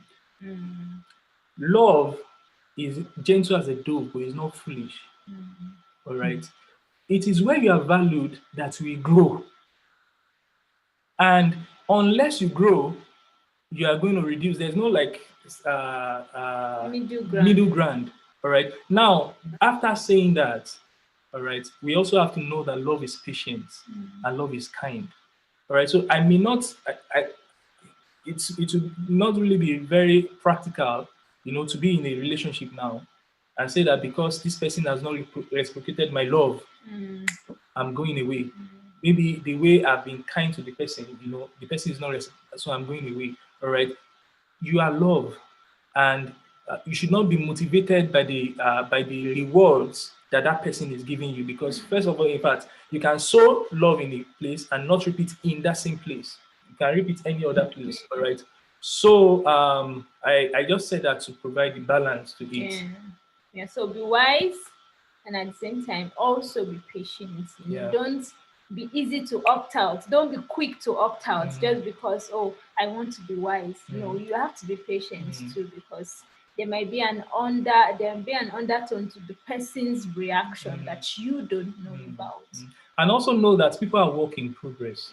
Some people, it takes them a while before they are able to receive love, because they have never been given love in their lifetime. They have never been given love.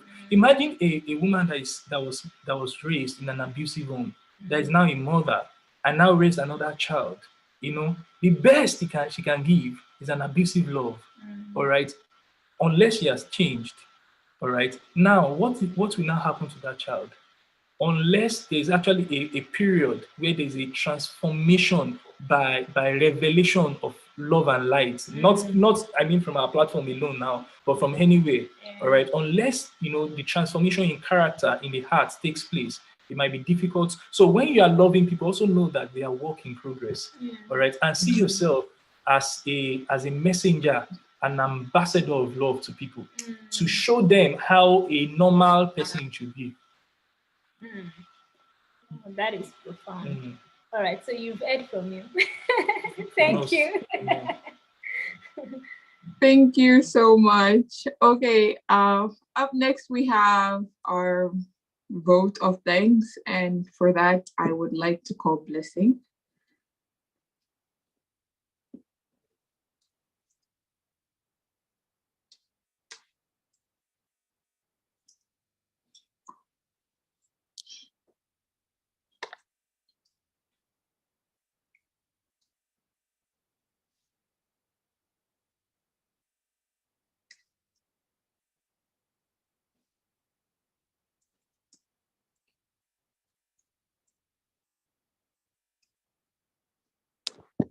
Hello, Blessing. Can you hear me?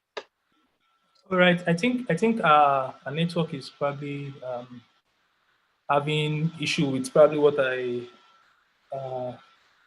mean. Maybe our network is coming up or something. Let me take it the vote of thanks.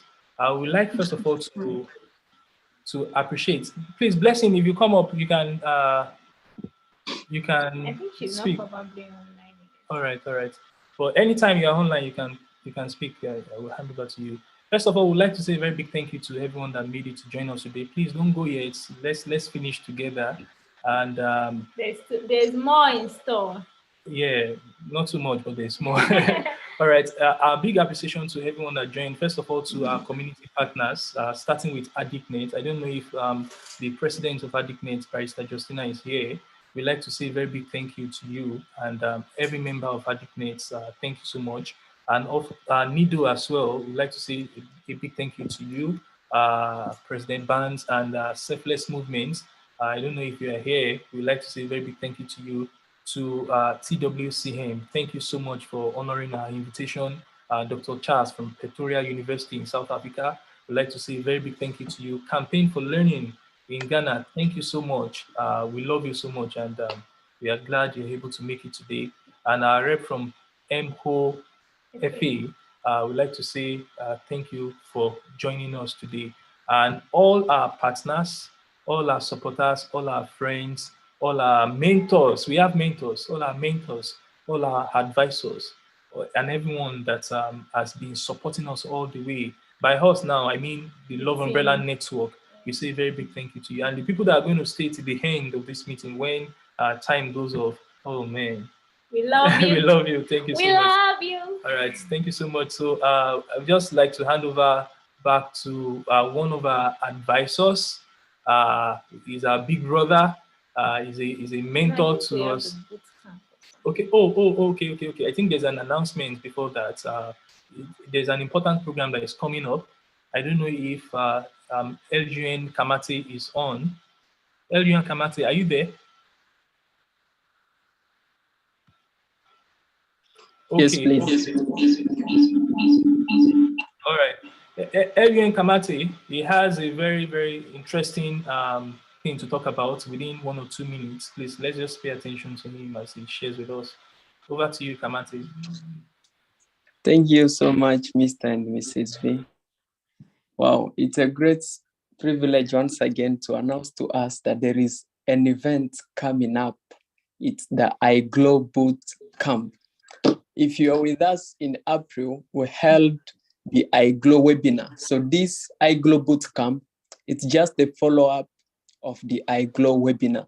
So ladies and gentlemen, this time around, we will be having professionals from different fields. We'll be having professionals from medical field, engineering, agriculture, and so many other fields. And these professionals will actually come to identify problems and to propose sustainable solutions to this problem within a stipulated time frame.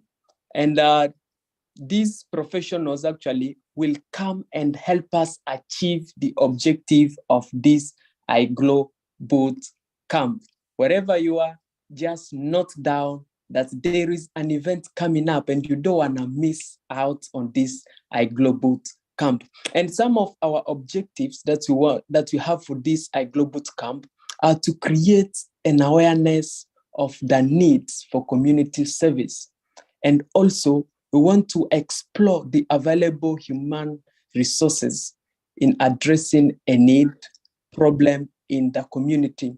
So we also have to bring to light opportunities available for funding, especially to persons interested in community service. So those who are with us this evening and you are interested in personal funding, you are also welcome for this IGLOW Bootcamp. So after these objectives have been achieved, we also have expectations, towards the end of this IGLOW Bootcamp, we'll be having amazing expectations. And some of our expectations are sustainable solutions will be discovered for existing problems. So as I mentioned earlier, we will have professionals from different fields of study, medical fields, engineering, agriculture, and so many other fields. And these people, these professionals will help us to do what? To found or discover sustainable solutions to all the problems that are existing in our communities. And also, the act of love through community service will be developed. So with these professionals in different fields will also help us to ignite unto us that love or act of love throughout the event. And also participants will have a change of perspective on their approach towards community service. Ladies and gentlemen, you don't want to miss out on this amazing event. It's coming up in August. So please note down, our event is coming up in August. So it will start on August 26th and it will actually last 5 weeks. So we are just using this opportunity to let us all know that there is an event coming up. And for more details and information about this IGLOW Bootcamp, kindly scan our QR code. Scan our QR code to join our group. And in this group, you find all updates possible for this IGLOW Bootcamp. Thank you so much, ladies and gentlemen. Over to you, Mr. and Mrs. V. All right, please, the media team can also kindly project just before we go to the announcements, more announcements. Thank you, Mr. Kamate. The media team can kindly help us project the feedback. We love feedbacks and we would like to know how to make this experience better for you. So all you just need to do is to scan the QR code on your screen, and in the next 2 minutes, I think would all be done. So please, and in case you want to be a part of LUN2, what we are doing is to reach out to communities, to reach out to institutions, to reach out to families, All right, as we can all tell, this message of love is so imperative, is so important to be shared everywhere in this time. All right, how nice would it be, if you have neighbors that are convinced that they are ambassadors of love? Would you not love that? All right, but that will never be, that will be difficult to be achieved for everyone if everyone is not considering this assignment, this task of spreading love as a personal thing. So for us, it's personal, then it's corporate, and we're also inviting you to also be a part of this journey and experience the peace that we experience as we are spreading the love, experience the joy and the benefits as well, because there are a lot of benefits that are also attached to it. All right, so please, if you know that you're already scanning the code, once we have 3 persons, I believe you can just move on. If you know you're already scanning the code, just kindly drop a love emoji or just say something in the chat box. And really, I think the comment here said that we'll treat it with care and gratitude. Yeah, so we treat it with care and gratitude. Please kindly say something in the chat box if you know you not complete now, because I know probably you may not have been able to complete, but if you know you are actually doing that or you are going to do that, please kindly drop a message in the chat box for us. All right. We're waiting. Or are there messages I'm not seeing? Oh, I can see from Makafui. All right, thank you, Makafui. We are waiting for more, one more, 2 more rather. Who is there? All right. Who is there? Who is the second? Who is the second person that is doing that? You don't have to do it all, but just to show your support, all right, in helping us, improve on the quality. We want to serve. We want to serve more. I can see Blessing. I can see Mr. Hedward. I can see. Okay, thank you so very much. Thank you very much. And please, family, we can all do this together. This will help us, improve on our next event. And your comments, the time you took to fill this means a lot to us. Okay, my brother, I have a new brother. That our last born gang. We have to do something about it. All right, so please, I would like to hand over to the MC now. MC, over to you, please. Thank you so much, Mr. Victor. And thank you, Kamate, too. I'm sure we're all very excited for the IGLOW campus. And for more announcements, make sure to follow us on our various social media platforms, our Instagram page, our Facebook, Twitter, and YouTube at Love Umbrella. For questions about our upcoming programs, you can reach us out at loveumbrella@gmail.com. Place your order for our book on managing a long distance relationship. Like I said, I testify that I've read it and it's actually really good. You would be impressed. And it's available on Amazon and YoPay. So stay connected to us. You can scan the 2 codes that are there either on WeChat or on our WhatsApp to get more information about the upcoming events. And to give us a closing remark, I would like to call Dr. Millet. Please, sir, the audience is yours. You're welcome. Thank you very much, our honorable MC. Thank you. Before we just pray, I want to thank the Love Umbrella Network team, because has been following them closely. Please, I hope I can be heard. Yes, sir. Thank you. Yeah, I've been following them closely, and they are just doing a wonderful work, amazing work. I know, I can see where it's going, and the place is going. It's just awesome. It's just awesome. So I would strongly encourage the audience, if you are here, if you can join them in one way or another, please do so. Joining or supporting an action which is blessing people. There are many ways. You can be there physically, or you can give them advice, or you can give them the contribution, or there are many ways you can support a particular work based on your available time, even be the resource which you have. But what they are doing, it's worth it to be supported. Amen. And I would also like to thank Miss and Mrs. V. You are doing a wonderful work. Let the Lord strengthen you and then continue to inspire you in that vision that is go beyond boundaries and limits. Let us pray. Father God, we are grateful, Lord. We thank you, Lord, for this opportunity you just give us to learn from you, to learn from each other. And I believe the first gift you have given to humankind is a gift of life.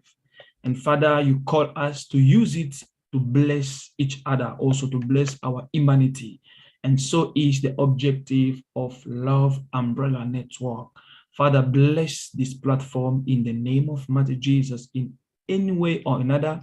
You know, it's blessing lives, it's encouraging life, it's supporting life, and let your promises that is to follow everything which is good, everything which is perfect, everything is worthy to be praised. Think about such things, and so is the objective of this platform. Lord, let you bless it in the name of Mighty Jesus. Bless also everyone who's giving their hands, their time, the support, the finances in one way or another to support this ministry. Father, let you come bless them in the name of Mighty Jesus. We pray for more strength. We pray for more wisdom as we have many plans to come in the days to come, oh Lord. Make us available, make the team available, inspire them, avail them, so more people are going to be blessed through them in the name of Mighty Jesus. Father, remember the speaker of the day, everyone, oh Lord, who bring this event to bring one way or another that bring this event together. Yeah, we bless them also in the name of Mother Jesus. Make us available so we can meet again next time for your glory.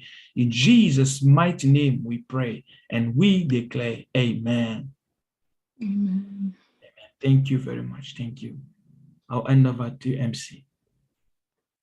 Thank you so much, Dr. Millets. We've unfortunately come to the very end of our program. It's quite unfortunate. And I hope we've all learned a lot from the three speakers for today. And we'll be joining for our future events. So we can all now open our cameras and just say hi to each other. I saw that a lot of people said that they were connecting from Changchun, Nanjing, and other cities. And you can open your cameras and tell us what you gained from today's presentations. So please let us open our cameras.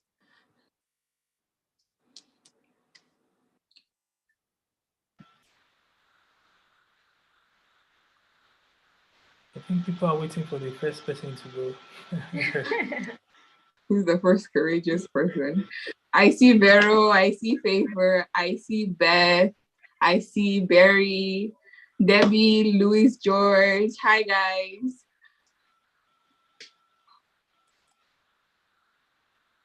I also see Olayemi, Nelson, Kay, the last one guy. I see Adele. I see Samsung A7. I see Pawanga. Hi guys. Your mics are muted. Hello, Pastor. Oh. Hello. So what did you guys gain from today's presentation? Loving your enemy and building a culture of love. You're trying to remember it. Sorry. Everybody's shy. Okay. So anyways, thank you guys so much for being here tonight. It was a pleasure to be your MC for today. And I hope I will see a lot of you again in the upcoming events. So have a blessed night and we'll see you guys later. Hi. Bye. I say hi, Larissa, not bye. Bye. Hi, Awa. Hi, Vera. How are you guys doing? Hi, we are good. I hope you guys Thank learned you something for today. coming. Of course we do. Yeah. You were listening. What was the first person talking about? Can you see me? Yes, we can see you, Barry. Can you see my face mask? Are you feeling it? Yes, yes. Yes, we can. We can see you. Why can't I see anybody? What is going on? Cameras are not open.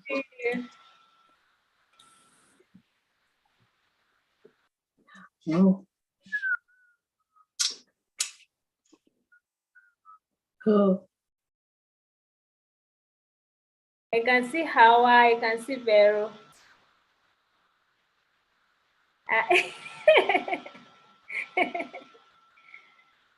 The two close friends. Can see, take care. She's my friend. She's my little sister. Oh, okay. I see. You're too little to be my friend.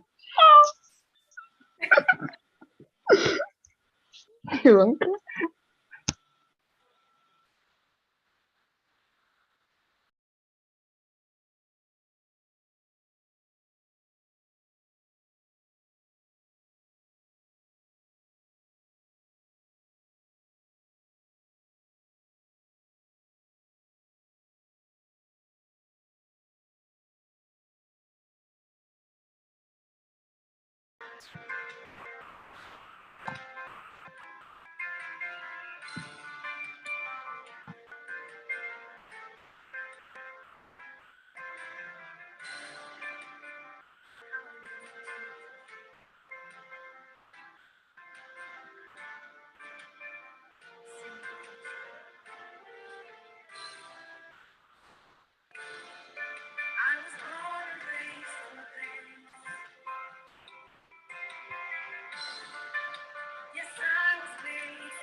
To know